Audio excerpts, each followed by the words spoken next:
자, 오늘은 졸업 감사 예배로 드려진다고 지난주에 말씀드렸습니다. 오늘 우리에게 주시는 하나님 말씀 보겠습니다. 사사기 16장 28절로 30절까지.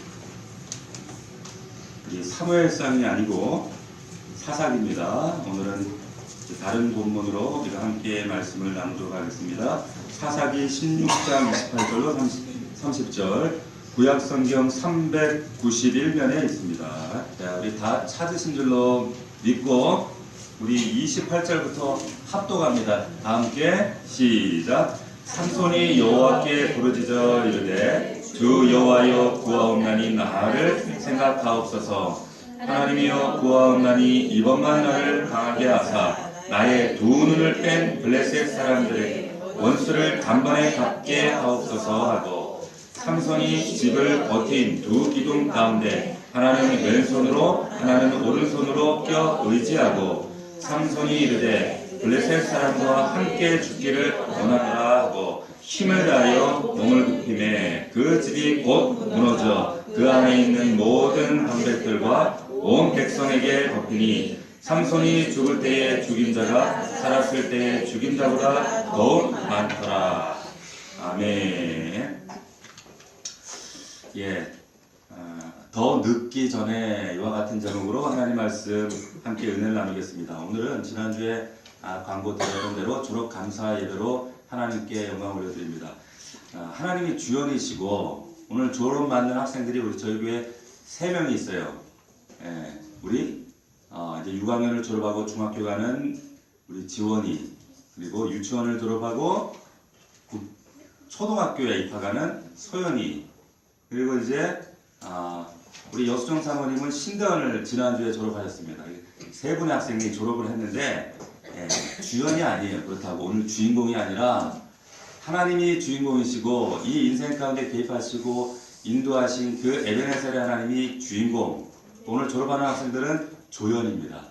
늘 하나님이 여러분들 삶 가운데 우리 모두에게 주연이 되시기를 주의 이름으로 축원합니다.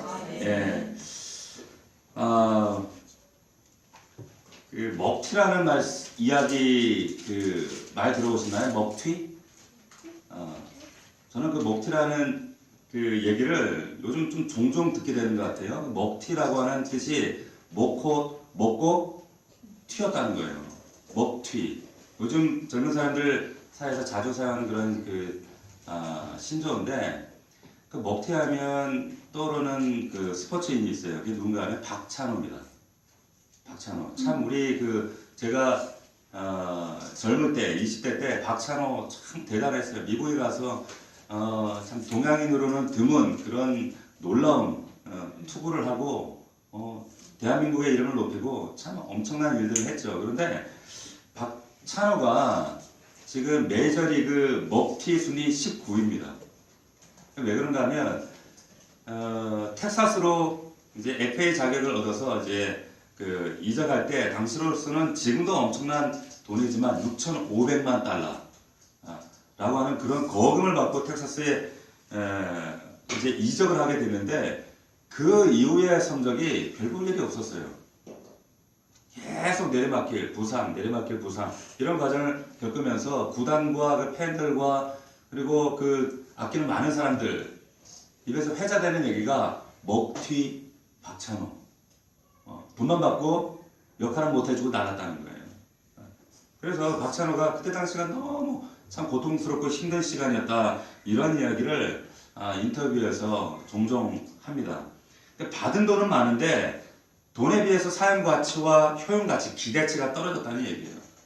그런 사람을 우리가 일컬어서 먹튀다 이렇게 얘기를 합니다. 오늘 성경에 보면 먹튀가 나옵니다. 그가 삼손입니다. 성경에 보면 신구약을 통틀어서 먹튀가 몇 사람이 있는데, 먼저 구약에 보면 참 안타까운 인물이 있죠. 우리가 주일날 사무엘상 강의를 진행하고 있는데 그 사무엘상에 보면 먹튀가 누구예요? 사울이 등장하죠. 초대 왕이었습니다. 용모가 준수하고 잘생겼다고 그랬어요. 하나님의 은혜를 특별히 많이 받아서 이스라엘의 첫 번째 왕으로 등극하는데 먹튀가 됩니다. 신약에 오면은 먹튀가 있죠. 신약의 먹튀하면 누가 생각나시나요? 가룟 유다가 그래요. 그 수많은 사람들 가운데 하나님 특별히 선별해서 12명의 제자의 그 반열에 세우셨어요. 얼마나 똑똑했는지 재무관리를 맡겼습니다. 그런데 먹튀가 됩니다. 오늘 본문의 이 세 번째 인물이 바로 삼손이에요. 하나님의 특별한 은혜, 나시린이라고 하는 특별한 은혜를 받았음에도 불구하고 결국에는 그 인생이 몰락하게 됩니다. 이 세 사람의 특징이 뭐냐? 출발은 위대한데 마지막이 몰락이에요. 참했습니다. 이 삼손, 구약을 통틀어서 사사들 가운데 정말 가장 뛰어난 그런 인물이 될 수 있었던 사람이 바로 사사였습니다. 왜 그런가 하면 이 사사들 가운데 당시에 이 삼손처럼 태어날 때부터 잉태 전부터 하나님의 특별한 만지심이 있었던 사사는 유일무이하게 사사가 처음이었어요. 이 삼손이 처음이었어요. 잉태 전에 천사가 나타나서 지시하시고 뱃속에 있을 때에 삼손은 나시린이 될 거야 라고 하는 하나님의 특별한 은혜를 입은 사람이 삼손이었습니다. 젊을 때 낙이 턱뼈를 가지고 휘두르면 1000명이 다 쓰러지는 천하장사였습니다. 이런 위대한 인물이 한순간에 너무나도 허무하게 무너지고 그리고 사람들 기억 속에서 먹튀로 사라져버립니다. 그 이유가 뭘까요? 그 이유를 사사기 21장 25절에 이렇게 얘기를 합니다. 사사기 21장 25절 말씀은 우리가 한번 찾아볼 필요가 있어요. 한번 찾아봅시다. 사사기 21장 25절, 사사기의 맨 마지막이에요. 사사기, 이때는 이스라엘의 가장 혼란기입니다.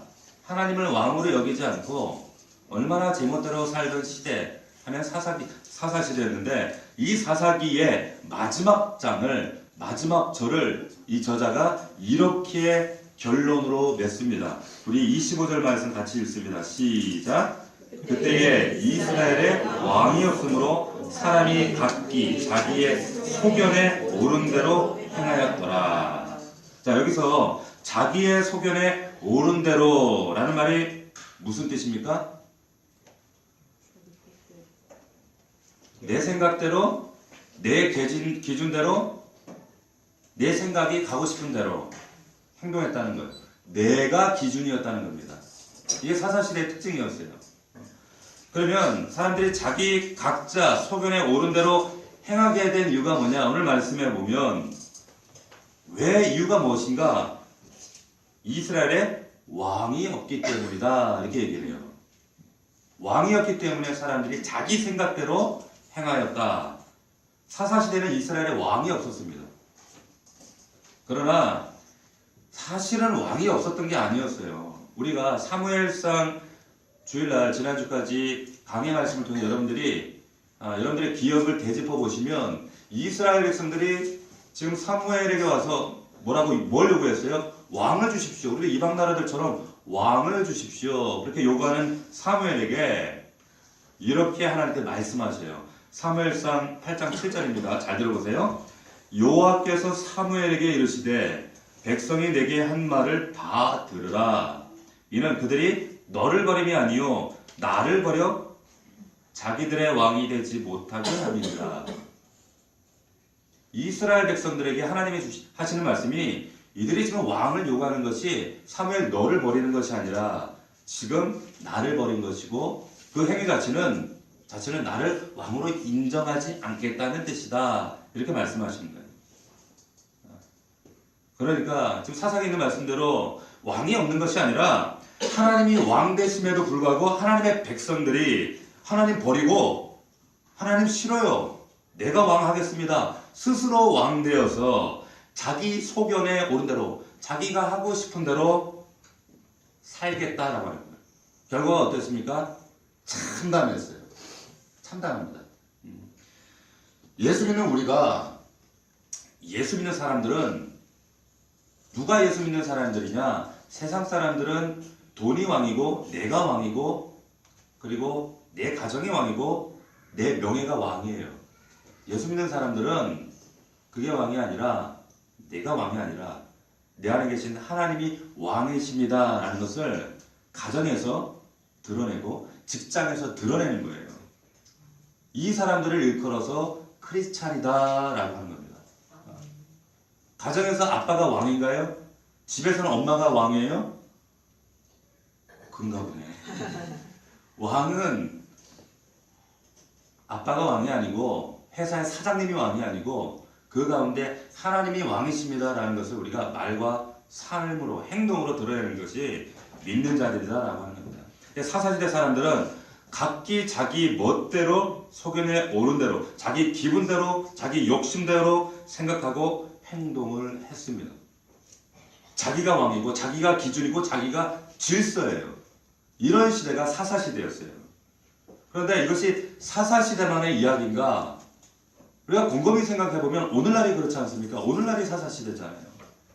각자가 기준이고 각자가 질서고 자기가 왕인 시대. 그런 시대를 일컬어서 오늘날 우리 현대를 뭐라 그래요? 포스트 모던이라고 그러잖아요. 포스트 모던 시대. 의미가 뭡니까? 다 불확실합니다. 모든 것이 불확실합니다. 윤리도 도덕도 가치관도 세계관도 종교도 다 불확실하고 모든 기준이 나야다. 내가 왕. 내가 주인. 우리 자식이 주인. 그런 시대예요. 인간의 모든 것이 기준이 되고 척도가 되는 그런 시대입니다.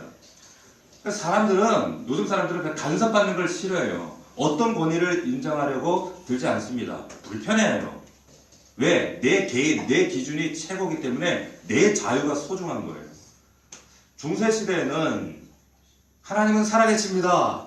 이건 보편적인 진리였어요. 이걸 부인하는 사람은 없었습니다. 그런데 18세기에 합리주의, 이성주의가 오면서 하나님이 어디 계셔? 하나님 없어. 사람이 우선이야. 이게 합리주의, 이성주의예요. 근데 오늘날 시대 이 포스트 모던은 뭐냐? 야, 하나님이 있으면 없어. 어떻고, 안 계시면 어떻고, 있으면 어때? 그게 무슨 상관이 있어? I don't care. 상관없어. 이런 시대가 바로 포스트 모던 시대입니다. 상관없어요. 모두가 옳아요. 너도 옳고, 나도 옳아요. 있다고 하는 사람도 옳고, 없다고 하는 사람도 옳아요. 그래서 소위 말하는 종교 다원주의. 요즘 천주교에서 그리고 일부 종교에서 다원주의 운동을 해요. 말세에 아주 심각한 말세의 현상 중에 하나입니다. 다원주의가 뭐예요? 쉽게 얘기하면 이거예요. 정상이 있어요. 이 정상에는 하나님의 나라, 천국이 있어요. 그런데 불교는 이렇게 돌아서 올라가고 우리 산 정상 올라갈 때 이렇게 올라가고 기독교는 이렇게 올라가고 이슬람은 이쪽으로 올라가고 도교는 이쪽으로 올라가고 다 올라가는 길이 다를 뿐이지 올라가는 정상은 다 천국이야. 다 같아. 라고 이야기하는 것이 다원주의예요. 그럴듯해 보이잖아요. 왜 서로 용납하지 않고 불교도 부활절날 가서 같이 예배드리고 기독교는 절에 가서 초팔날 석가모니에게 시주도 하고 얼마나 평화롭고 전쟁도 없고 행복해. 좋은 게 좋은 거 아니겠어? 평화. 얼마나 좋아요. 그렇죠? 그런데 이게 다원주의라고 합니다. 교묘하게 우리의 믿음과 신앙을 섞어버리는 거예요. 짬뽕을 만들어버리는 거예요. 이게 얼마나 위험한 이단인지 몰라요. 자, 동성애 보십시오. 내가 옳으면 옳은 거예요. 성경은 분명히 단호하게 동성애 안 돼, no, 죄악이야 라고 하는데 성경의 기준이 아니라 소수의 권익을 보호해야 되고 태어날 때부터 나는 남자지만 난 남자가 땡기는데 어떻게 해? 그런 애 있잖아요. 그게 누구예요? 홍석천이 동성애자들. 이 심각한 죄악이에요. 이런 모든 것들 내가 옳으면 되는 거지 뭐. 자, 그래서 기준이 없어요. 기준이 없는 관용. 모든 것이 다 미덕인 거예요. 너도 옳고 나도 옳고 그냥 인정해주자. 삼손이 이것 때문에 멸망한 겁니다. 자기 생각에 옳은 대로 판단하고 행동했다는 거예요. 나 사사니까 하나님 말씀대로 순종해야지. 그런데 삼손이 놓친 게 있어요. 그러나 하나님 나 이것만큼은 나 하나님 앞에 양보 못하겠어요. 이게 뭐였어요? 어떤 문제입니까? 여자라고 하는 문제였어요. 여자. 자, 삼손이 어떤 인물입니까? 나실입니다. 나실인은 사사기 13장 5절의 말씀을 읽어보면 이런 사람을 나실인이라고 그래요. 이 아이는 태에서 나음으로부터 하나님께 바쳐진 나실인이 됨이니라. 하나님이 선택했다는 거예요. 영적으로 보면 저와 여러분은 나시린입니다. 나시린으로 구별된 사람들은 머리를 깎지 않고 포도주, 독주를 마시지 않고 그리고 이방인들과 결혼하지 않습니다. 죽은 시체를 만지지 않습니다. 나시린이에요. 삼손이 이렇게 하나님께서 특별히 태중에서 선택을 하셔서 철저하게 구별된 삶을 살아야 함에도 불구하고 그렇게 살지를 못했어요. 자, 보세요.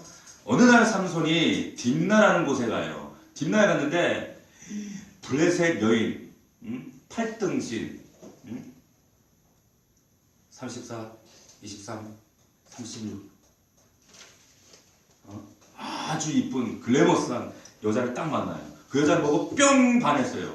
한눈에 가서 사사기 14장 2절에 보니까 이렇게 고백합니다. 내가 딥나에서 블레셋 사람의 딸 중에서 한 여자를 보았사오니 이제 그를 맞이하여 내 아내로 삼게 하소서 하매 그럴 때 그의 부모가 안 돼! 반대해요. 14장 3절에 보면 이렇게 얘기합니다. 내 형제들의 딸들 중에나 내 백성 중에 어찌 여자가 없어서 내가 할례 받지 아니한 블레셋 사람에게 가서 아내를 맞으려 하느냐? 네가 왜 이방 여자를 취하려고 하느냐? 안 된다. 단호하게 책망을 합니다. 근데 삼손이 듣질 않아요. 부모 말 듣지 않고 그 딥나 여인을 결혼하려고 해요. 내가 결혼하고 싶어요. 그러면서 삼손이 내가 왜 이 딥나 블레셋 여인과 결혼해야 하는가? 라고 하는 이유를 사사기 14장 3절에 보면 이렇게 얘기를 합니다. 그 이유를 한번 들어보세요. 그 이유가 내가 그 여자를 좋아하오니 하나님이 금하셨어요. 율법이 금해요. 나시린을 해서는 안 돼요. 부모가 막아요. 그래도 나는 내가 그 딥나의 이방 여인과 결혼해야 하는 이유가 단지 내가 그 여자를 좋아하기 때문이라는 거예요. 오늘날 우리들의 모습과 똑같아요. 한 단계 더 뛰어넘어서 자 사사기 16장에 보면 삼손이 이제 가사에 내려갑니다. 가사에 내려가서 또 여자를 보고 눈이 띠용 했어요. 띠용 했는데 그 여자 사사기 16장 1절에 보니까 삼손이 가사에 가서 거기서 한 기생을 보고 그에게로 들어갔더니 그랬어요. 여기 가사의 기생을 만나게 되는데 영어 성경에 보면 기생은 할럿 이랬어요. 할럿. 뭐냐, 이 할럿이 뭐냐면 창녀입니다. 창녀. 돈을 주고 자기의 몸을 파는 여자. 지금 나시린 사사 삼손이 하나님의 선택받은 사람이 지금 창녀에게 간다는 것이 이게 말이 될 법한 이야기냐는 거예요. 자, 말도 안 되는 일을 지금 하고 있는 겁니다. 그 다음에 소렉 골짜기로 가요. 소렉 골짜기에 가서 드디어 이제 우리가 잘 아는 영화에도 있었죠? 삼손과 드릴라를 딱 만납니다. 드릴라를 만나는데 이 여자가 또 사랑에 빠져요. 여자 문제에 빠진 사람은 또 여자 문제에 빠져요. 죄는 이렇게 질긴 겁니다. 끈질기게 놓질 않아요. 내 안에 있는 죄의 습관들은요 절대 나를 안 놓으려고 해요. 여자 문제에 걸린 사람들은 그 사람은 또 여자 문제 때문에 넘어져요. 자, 제가 참 많은 그 청년들하고 형제들하고 자매들 이렇게 짝을 지으려고 많이 애를 썼어요. 그런데 제가 소개를 하면 대부분 이런 얘기를 합니다. 믿음만 좋으면 됩니다. 믿음만 좋으면 되지요. 근데 다 뻥이요. 너무 따져요. 너무 골라요. 그 대개 여자들을 보면 이제 뭐 외모를 보고 또 키도 보고 재력도 보고 그리고 알파 믿음이더라고. 알파 믿음이에요. 그러니까 지금 이 그 삼손처럼 좀 야성도 있고 힘도 세고 우락부락하고 팔뚝도 힘줄이 빡 운동을 해가지고 팔뚝 힘줄이 확 올라가고 보면 어떤 자신의 믿음의 기준 그런 게 아니라 그냥 그런 외적인 것들 그 팔뚝에 내가 설령 얻어맞더라도 그래도 난 그런 사람 이게 인간의 본성이라는 거예요. 그래서 이 그 남자들이 보통 그 여자들 앞에 잘 보이기 위해서 외모를 꾸미죠. 보통 이제 셔츠도 하나 탁 풀고 두 개 딱 풀면 야성이 있고 세 개 딱 풀면 뭐예요? 미친 거지. 세 개까지 풀면 안 돼. 그렇게 막 야성 있는 사람, 여자들이 거기에 뿅 간 거예요. 들릴라가 지금 삼손이 보니까 막 구릿빛 피부에 힘줄이 막 넘치고 가슴이 확 하고 그 외적인 것 때문에 뿅 가버린 거예요. 뿅 가버린 거예요. 자기 기준대로. 자, 이 둘이 사랑에 딱 빠졌는데 지금 블레셋 방백들이 장로들이 찾아와서 원수잖아요. 삼손이 돈을 줄 테니까 당시 돈으로 은 5,500개를 딱 손에 쥐어주면서 삼손의 저 능력의 힘의 비밀이 어디 있는지 알아내라. 그럼 이거 줄게. 당시에 이 그 은 5,500개라고 하면 당시 노예 값이 은으로 180개였어요. 은 30이었어요. 다시 말하면 은 5,500개라고 하는 것은 노예를 180명을 살 수 있는 평생토록 떵떵거리며 살 수 있는 큰 액수의 돈입니다. 그 돈을 지금 들릴라에게 지어주면서 비밀을 캐내라고 하는 거예요. 그때부터 삼손을 들들 볶죠. 우리 영화에서 봤잖아요. 삼손에게 매달리면서 울고 짜고 그러면서 안 알려주니까 삐지고 막 이러잖아요. 삼손이 3번이나 거짓말을 속여요. 처음에는 내 힘은 푸른 칡으로 묶으면 사라진다는 둥, 뭐 3줄로 묶어라 뭐 하다가 들릴라가 하도 들들 볶고 뭐 사랑이 식었네, 어떻게 사랑하면서 그것도 안 가르쳐주네 이러면서 그러니까 가르쳐주죠. 내 힘은 머리카락에서 나와. 삼손이 어떻게 됩니까? 잠들었을 때 들릴라가 바리깡으로 머리를 확 밀어버리잖아. 빡빡 밀어버리는 거예요. 그리고 들릴라고 말합니다. 이제 사사기 16장 20절에 보면 이제 블레셋 군사들을 부르죠. 삼손이 잠을 깨며 이르기를 내가 전과 같이 나가서 몸을 떨치리라 했으나 여호와께서 이미 자기를 떠나신 줄을 깨닫지 못하였더라. 블레셋 군사가 와 오는데 들릴라가 외치는 거예요. 삼손, 블레셋 군사들이 와요. 했더니 내가 이것들을 하고 했는데 힘이 사라져 버린 거예요. 그래서 어떻게 됐습니까? 힘도 쓰지 못하고 이제 끌려가죠. 눈이 뽑혀서 끌려갑니다. 어떤 혹자가 이런 얘기를 했습니다. 지옥으로 내려가는 길은 벼랑이 아니라 밋밋한 내리막길이다. 이런 이야기를 했습니다. 어느 날 갑자기 사람들이 지옥으로 뚝뚝 떨어지는 게 아니에요. 지옥으로 떨어지는 것은 그렇게 떨어지는 것이 아니라 부담 없이 어떻게 보면 편안하게 걸어가는 거예요. 죄와 싸우지 않으면 그냥 흘러내려가는 것처럼 그냥 유유한 한강에 몸을 맡긴 것처럼 그렇게 떠내려가는 것이 바로 죄라고 합니다. 타락은요 절대 힘들지 않습니다. 타락은 절대 어렵지 않습니다. 그냥 흘러가요. 인지할 수도 없을 만큼. 죄라고 하는 항진성이 있어요. 그 말은 뭔가 하면 죄는 처음 상태 그대로 있질 않아요. 계속 발전하고 심각하게 되고 더 확장하고 더 나를 장악하고 지배적으로 바뀝니다. 우리 아이들 게임 하잖아요. 저희 아이들은 게임을 못합니다.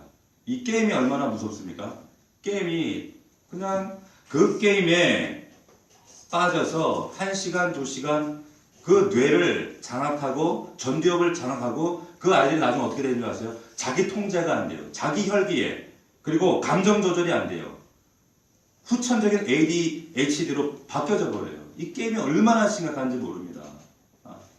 그 안에서 그 게임 안에서 등장하는 그 어떤 정령들, 귀신들, 그리고 살인들 이런 것들에게 아이들이 젖어서 아이들이 얼마나 폭력적으로 바뀌는지 몰라요. 죄를 죄로 인식하지 못하게 하는 거예요. 죄는 중간에 그래서 끝나는 법이 없습니다. 시작하면 끝장을 봅니다. 죄의 시작은 미약한데 나중은 참담해요. 처참해요. 그래서 성경에 죄의 모양은 모양이라도 버리라는 거예요. 모양이라도. 어떤 사람들이 그래요. 예수 믿으면 좀 억울해요. 죄도 못 짓고 좋은 데도 못 가보고 죄 좀 실컷 짓다가 강도처럼 십자가에서 저도 예수님 믿습니다. 할렐루야 아멘 볼까닥 천국 아싸 이러면 얼마나 좋겠냐. 착각이죠. 너무 순진한 얘기입니다. 절대 그렇지가 않아요. 시간이 지날수록 죄라고 하는 것은 죄와 내가 손을 잡고 죄를 누리고 즐기고 있으면 어느샌가 그 죄가 내 인격과 내 삶을 지배해버려요. 죄를 끊겠다? 절대로 불가능합니다. 절대로 안 됩니다. 이런 죄 정도면 내가 마음만 먹으면 끊을 수 있어요. 과연 그렇던가요? 그렇지 않다라는 거예요. 내 의지가 내 마음대로 되든가요? 안 됩니다. 브레이크가 파열된 버스가 내리막길을 질주할 때는 지금 결과는 뻔한 거예요. 결과는 뻔한 거 아닙니까? 죄의 항진성이 그런 거예요. 네. 죄의 항진성이 계속 되어지면 어떻게 되는가? 죄가 계속 확장하고 지배적으로 변하고 심각하게 우리의 삶을 다스리게 될 때 나타나는 결과는 뭔가? 무감각해집니다. 무감각. 죄가 죄로 여겨지지 않아요. 그 사건이 사사기예요. 사사기에 보면 별 죄스러운 사건들이 다 등장을 하거든요. 사람들이 악해져도 어떻게 죄를 죄로 여기지 않을까? 우리가 거짓말하는 것만 봐도 그렇습니다. 거짓말. 요한계시록에 보면 거짓말하는 자는 결단코 천국에 들어가지 못한다. 요한복음 8장 44절에 보면 거짓말하는 자는 마귀의 자녀다. 하나님이 거짓말하는 것을 그렇게 싫어하세요. 그런데 우리는 너무나도 거짓말이 미덕인 그런 시대에, 무감각한 시대에 살아갑니다. 우리나라 사람들 보십시오. 정치인들, 요즘에 대선 주자들 나와서 자기들 공약하고 대통령 되면 내가 이렇게 하겠습니다 하지만 그렇게 되든가요? 오죽하면은 어떤 사람들은 정치인들을 보고 숨 쉬는 것 말고는 다 거짓말이라고 하잖아요. 우리가 흔히 하는 거짓말이 뭐가 있을까요? 여러분들이 집에 어른들이 오시면, 시부모님, 친정부모님들 오시면 며칠만 더 있다가 가세요. 며느리들이 흔히 하는 거짓말이죠. 실제로 그게 아니잖아. 빨리 가지. 왜 이렇게 오래 했지 하잖아요. 그런데 그것이 아무렇지도 않아요. 얼마 전에 그 KBS에서 보면 그 대국민 안녕하세요라는 프로그램 있죠. 고민 상담 해주는 그 프로그램이 있어요. 제가 얼마 전에 저희 그 아내하고 그 프로그램을 보다가 어떤 손녀가 나왔어요. 손녀가 나왔는데 혹시 보신 분들이 계신지 모르겠는데 그 손녀가 나와서 하는 얘기가 집에 언니가 있고 자기 자신이 있는데 외할머니가 그렇게 작은 손녀를 차별한다는 거예요. 차별한다는 거예요. 그 작은 손녀가 사실 아들로 태어났으면 좋았어. 딸로 태어나서 섭섭한 마음도 있었겠지만, 그래서 차별하는 이야기를 그 손녀가 나와서 우리 할머니를 고발한다고. 어떻게 이렇게 차별할 수가 있냐고. 이렇게 얘기를 하는데, 이제 당사자 할머니가 나오셨어요. 그래서 사회자가 왜 그렇게, 외갓댁에 올 때도 너는 오지 마. 큰애만 와. 용돈을 줘도 큰애만 주고. 큰애는 이쁘다 그러는데 꼭 혼내도 작은애만 혼내고. 얘기를 듣다 보니까 좀 과하구나. 무슨 이유가 있겠지 싶은 거예요. 그래서 할머니, 그 외할머니를 모시고 사회자가 왜 그러셨어요? 물었더니 그 할머니 대답, 기억이 안 나는데요? 그러는 거예요. 그래서 아니 그때 며칠날 이렇게 하셨다면서 이렇게 손녀를 차별하셨다면서요. 저는 그런 적이 없는데요. 그러니까 방청객이 다 좌절해진 거예요. 모든 것이 기억이 안 나는데요. 저는 그런 적이 없는데요. 그런데 그 할머니가 얘기를 하다가 30년 전에, 오래전에 자기가 며느리였을 때 그 시어머니가 자기를 어렵게 하고 힘들게 하고 자기가 상처받았던 얘기를 한참 하시는 거예요. 그러니까 사회자가 아니 얼마 전에 일은 기억 못하는데 30년 전에 일을 어떻게 기억하시냐고 그러는 거예요. 자, 이 할머니가 정말 기억이 안 날까요? 기억이 나죠. 거짓말하는 거예요. 근데 그 거짓말을 너무 능수능란하게 자연스럽게, 저는 손녀를 차별한 적이 없는데요? 기억이 안 나는데요? 제가 왜 그러죠? 이러는 거예요. 자, 이게 문화가 됐어요. 문화가 됐습니다. 그냥 거짓말하는 것 자체가 미덕이 됐어요. 우리 가끔 그 통신사에 전화하면 사랑합니다 고객님 그러잖아요. 그 여자가 왜 날 사랑해요? 처음 본 남자한테. 그런데 그게 전혀 부대낌이 없어요. 그냥 문화가 되고 교양이 돼버렸어요. 거짓말하는 것 자체가. 자, 성경에서 보면 이런 죄를 죄로 여기지 않는 시대가 사사시대였습니다. 죄에 대해서 무감각해져요. 이게 죄야. 에이, 뭐 남들도 다 하는데 뭐 굳이 그렇게 요란하게 뭐 그럴 필요 있어? 남들도 다 그렇게 하는데. 그런데 성경에서 심판의 역사가 언제 시작되는가? 바로 죄를 죄로 여기지 않았을 때 하나님의 심판이 임합니다. 소돔과 고모라가 왜 멸망했는지 아십니까? 창세기에 보면 소돔과 고모라가 멸망한 이유는 죄의식, 죄에 대해서 무감각했기 때문에 그래요.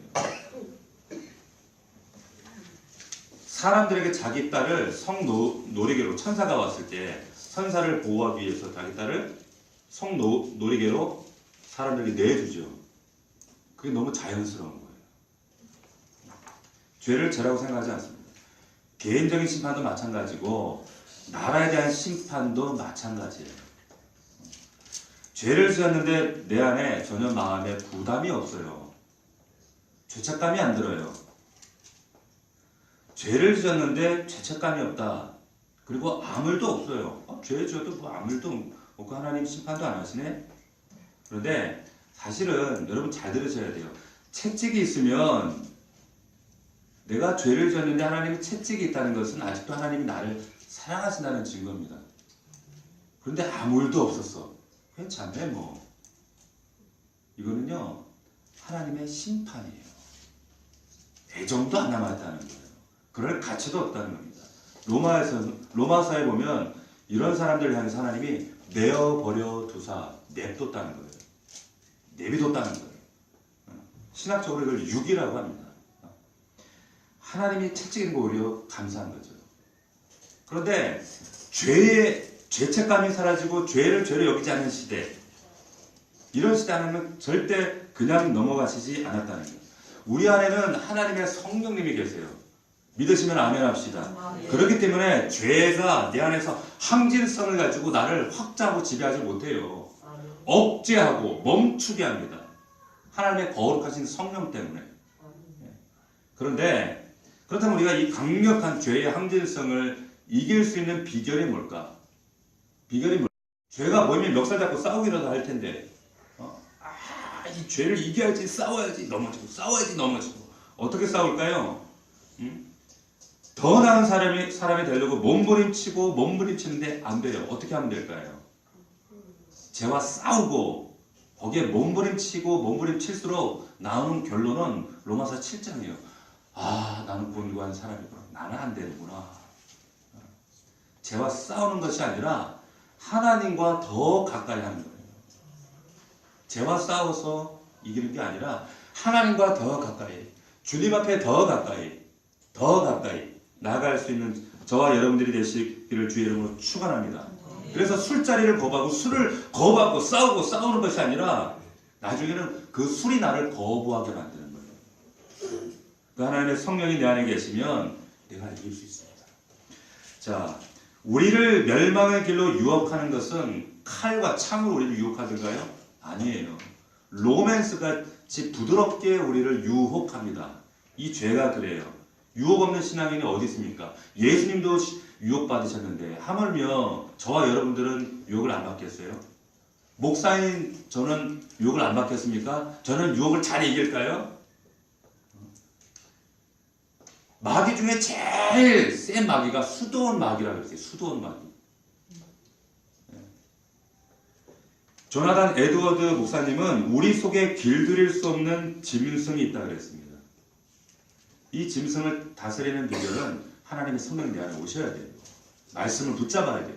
하나님과 더 가까이 나갈 수 있는 저와 여러분들 되시기를 축원합니다. 삼손 보십시오. 하나님이 책망하셨어요. 부모가 책망하고 막았어요. 자신이 여러 번 치욕을 당했어요. 그래도 죄를 모릅니다. 깨닫지를 못합니다. 나중에 언제까지? 눈알이 뽑힐 때까지, 블레셋에 끌려갈 때까지. 자, 그런데 삼손이 그때만 그렇습니까? 오늘날의 삼손이 제2의 삼손, 제3의 삼손이 우리 안에 있어요. 여기에도 너무 많아요. 그런 삼손을 하나님 절대 포기하지 않으십니다.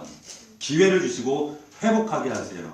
자, 오늘 말씀 28절, 16장 28절 다시 한번 봅시다. 하나님이 이 삼손을 어떻게 마지막에 극적으로 회복시키시는가? 28절 말씀 다 함께 읽겠습니다. 시작. 삼손이 여호와께 부르짖어 이르되 주 여호와여 구하오노니 나를 생각하옵소서. 하나님이여 구하옵나니 이번만 나를 강하게 하사 나의 두 눈을 뺀 블레셋 사람에게 원수를 단번에 갚게 하옵소서. 자, 삼손이 이제 정신을 번쩍 차리고 나니까 이게 웬일이에요? 손발이 묶였죠, 머리는 깎였죠, 능력도 사라졌죠. 연자맷돌 돌리고 있는 신세가 됐어요. 때가 늦었죠. 삼손이 어느 날 깨닫고 나니까 머리털 깎인 신세가 돼서 능력이라고는 하나도 없습니다.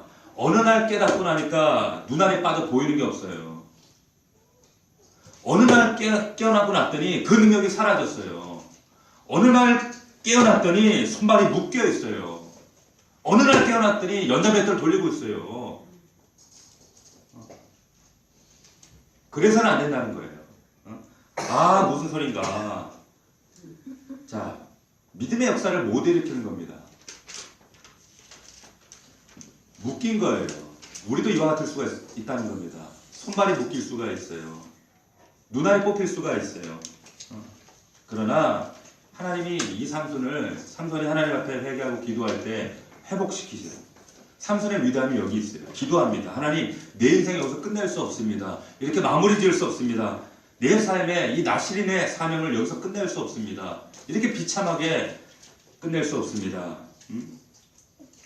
하나님, 난 될 대로 되라 해서는 안 될 사람입니다. 난 갈 때까지 갈 사람이 절대 아닙니다. 하나님, 난 이대로 끝내서는 안 될 사람입니다. 이대로 멈춰서는 안 될 사람입니다. 하나님, 이 실패로 끝나지 않고 내 인생 여기서 끝낼 수 없습니다. 하나님, 나를 기억하시고 내 인생에 개입하셔서 다시 한번 회복시켜 주십시오. 내게 변화가 필요합니다. 개혁이 필요합니다. 하나님, 거룩한 시간이 필요합니다. 하나님, 은혜를 더하여 주셔서 삼손이 하나님께 기도하고 간구했더니 그 잃어버렸던 하나님의 놀라운 은혜와 능력이 회복된 줄로 믿으시기를 축원합니다. 여러분들에게 가능하다는 거예요. 잘 들으세요. 이것이 하나님께서 오늘 이 말씀을 통해 우리에게 주시는 거예요. 우리 귓전을 때리치며 들려준 메시지 이겁니다. 기도하고 간구하면 잃어버린 하나님의 은혜와 능력이 회복되는 줄로 믿으시기를 축원합니다. 하나님이 들으시는 거예요. 역사하세요. 그 참 망나니 같은 삼손도 하나님 마지막에 그 능력을 다시 회복시키십니다.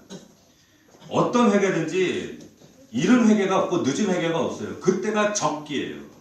그때가 최선의 타이밍입니다. 그리고 그 결과는 언제나 하나님의 은혜요, 회복이요, 축복이라는 사실을 믿으시기를 축원합니다. 사무엘이 신전을 바치고 있던 성전을 힘을 다해 밀어 젖힐 때 어떻게 됐어요? 30절 말씀 보니까 그 집이 무너져 그 안에 있는 모든 방백들과 온 백성에게 덮이니 삼손이 죽을 때에 죽인 자가 살았을 때보다 죽인 자보다 더욱 많더라는 거예요. 그 자리에 3,000명이 죽고 하나님이 삼손을 회복시키심으로 이룬 마지막 그 사건이 그가 평생 사사 20년 할 때 이루었던 그런 어떤 기적보다 더 큰 기적을 행하였다. 성경이 그렇게 기록을 하고 있습니다. 아무리 우리의 삶 가운데 절망적이라고 할지라도 우리가 하나님의 떳떳하지 못하다고 할지라도 하나님 앞에 우리가 기도하고 엎드리면 하나님의 능력이 하나님의 은혜가 우리를 회복시키시고 일으키시고 변화시키시는 은혜가 있게 될 줄로 믿으시기를 축원합니다. 새로운 생명을 주세요.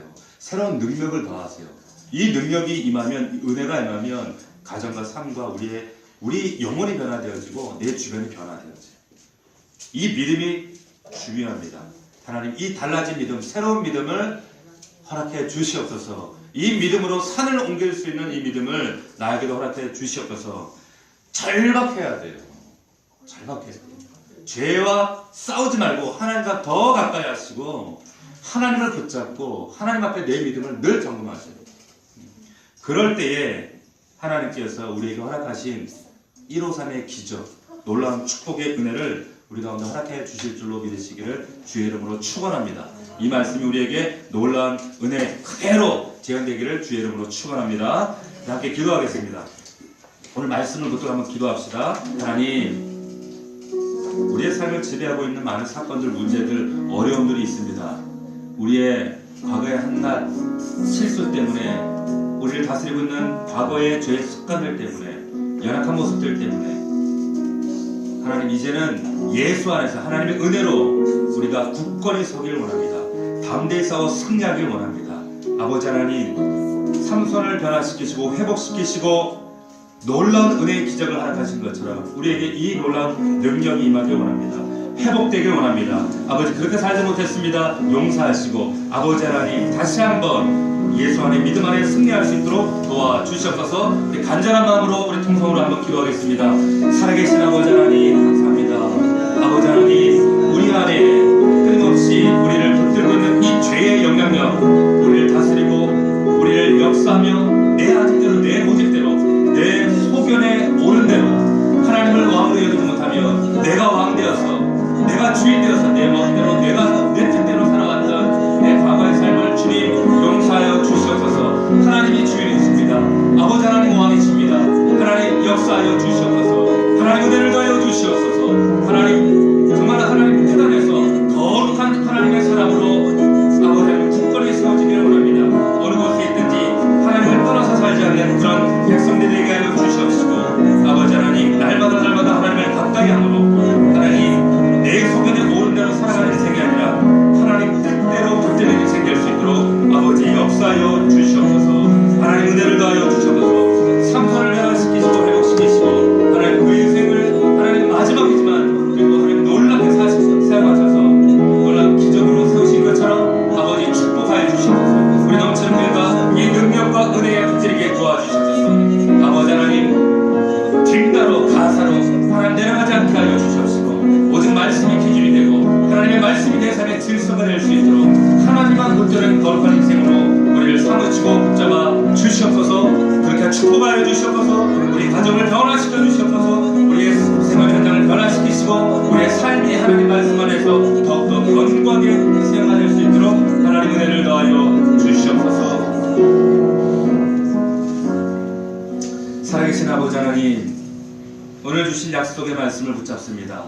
아버지 하나님, 더 늦기 전에 우리의 삶 가운데 끊어져야 할 죄의 습관들과 연약한 모습들 주님 앞에 다 포기하길 원합니다. 아버지 하나님, 우리를 나시린으로 부르셨습니다.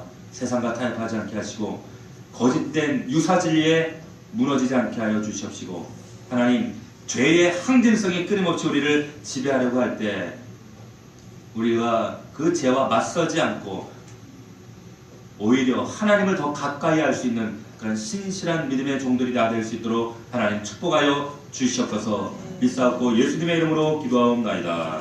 아멘.